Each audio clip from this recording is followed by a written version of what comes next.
Hello, everyone, and welcome. Before we get into things, I want to say not to pay too much attention to tier lists or which character people say is the best for this game. While some characters have an easier time overall than others, every character can play drastically differently based on how you play the game and what potentials you pick up, that type of thing. So most players will end up with a different idea of which characters are considered the best. All of the characters are powerful in this game if played well, so just pick up whichever one sounds fun to you. Instead of a tier list, I've made a cheat sheet system based on how the character plays and their difficulty level. Difficulty level is a very hard thing to gauge in this game because there are a ton of inconsistent factors and subjectivity. Most characters can be made pretty easy by knowing optimal potential routes, but not everyone is going to have that information. So this difficulty rating system is based on how difficult of a time I think a brand new player with no outside knowledge would have learning that character. It is not their ability to clear runs easily, but instead how difficult they are to understand and execute at a mid to high level. With that out of the way, I'll next be giving a short overview of each character so you can get an idea of their playstyle and decide which one you like. Ness attacks by creating crests as she swings her sword, and is a real powerhouse when it comes to attack combo damage.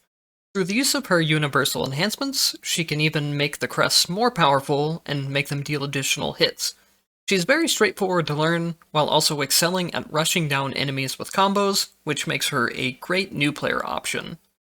If you enjoy rushing down enemies with high hit counts attacks, or just going in and doing a bunch of combos, then S is a very solid choice for you. Noel attacks with an arsenal of different weapons, which you unlock through her zero gun potentials. A lot of her moves have less range than the other ranged characters, but she compensates for it with a high mobility and the ability to stay in the air for long periods of time. Similar to S, she's a great beginner character due to being easy to learn and having a well-rounded skill set.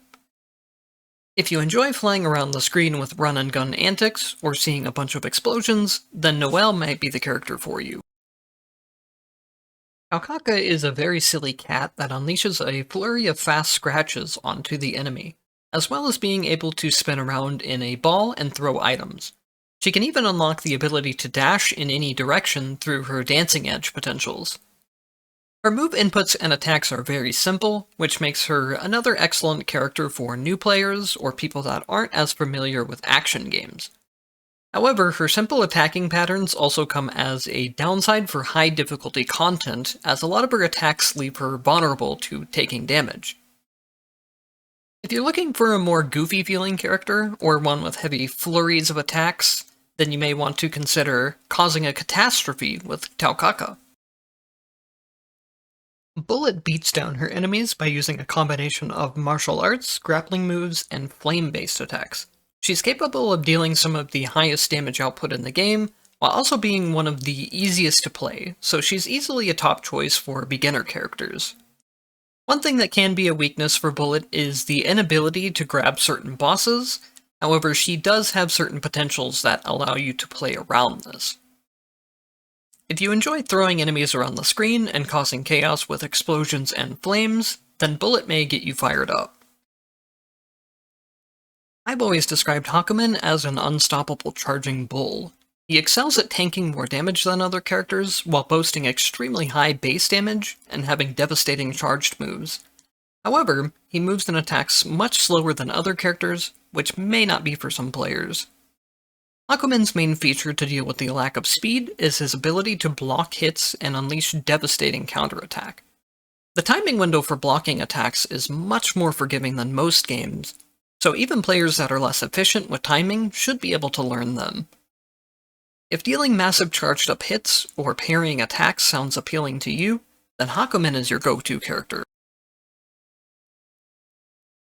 Ragna is this game's berserker type of character. His skills consume his own HP in addition to MP, but also provide a heal shortly afterwards. This gives him a very high risk and reward type of gameplay, where you can either end your run immediately by mistiming a skill, or use the healing to recover from a dire situation. His set of potentials is also extremely well-rounded, so it almost never feels like you aren't getting the correct moves. It's also worth mentioning that Ragna's second legacy skill is an extremely good healing tool, so Ragna makes a great legacy character even if you're not planning on playing him as one of your main characters. However, you'll need to unlock and beat the boss rush game mode before you can use the second legacy skill. If you enjoy high-risk gameplay and living on the verge of death constantly, then you may want to go berserk for Ragna. Mai attacks using a combination of spear moves, acrobatics, and tornadoes. Through her dash potentials, she becomes one of the most mobile characters in the game, and can deal damage even while dashing around the screen. Her main gimmick compared to other characters is her Ayane Shiki potentials. These put her into a stance, which will use different moves based on the input pressed. This will feel awkward to use at first, but isn't as bad as people make it out to be. Through Axial potentials, she also gets the ability to bounce her spear around the screen and throw it multiple times in a row. This is difficult to learn, but extremely effective once you do. Many people consider Mai to be an awkward or clunky character, but I feel like if you put the time into learning her, she becomes much smoother over time. If you enjoy being highly mobile while also having some more unique attacking options, then Mai is an excellent choice for you. Hibiki could be described as somewhat of a ninja character. He fights using dual blades, shurikens, and creating shadows.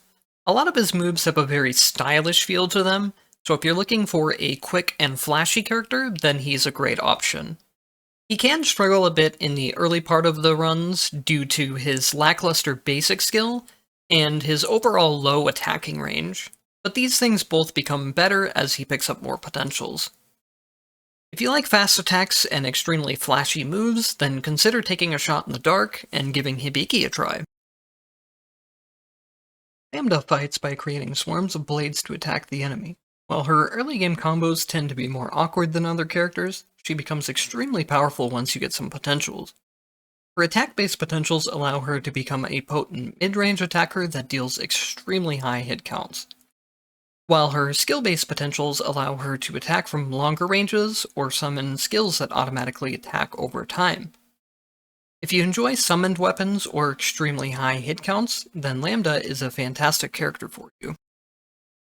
Kokonoe uses an arsenal of different gadgets to do all of the attacking for her. She boasts missiles, lasers, and lots of explosions. Like Lambda, she struggles with quite an awkward early game, but turns into an extremely powerful character later on. Her potentials mostly fall into one of two categories: placing down attacks that will attack for you automatically, or setting up traps that you can detonate manually.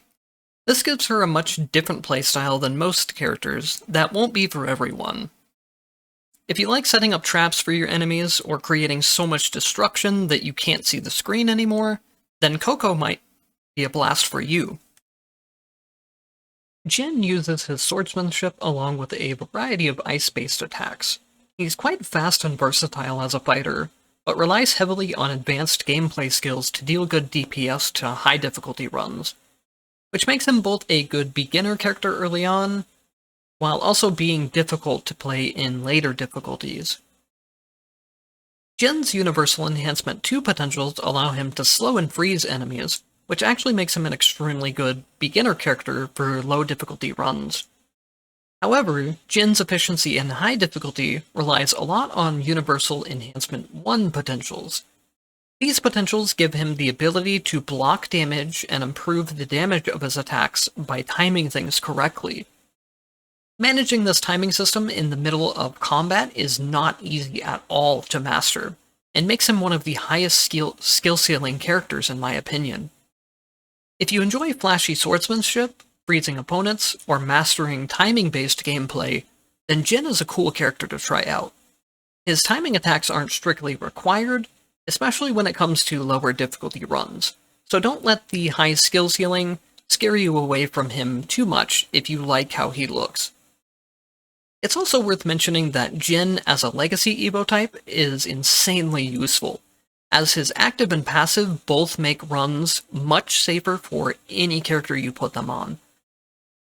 Icey is an extremely nimble fighter, and has the potential to be the fastest attacker in the game if your execution is high enough with her.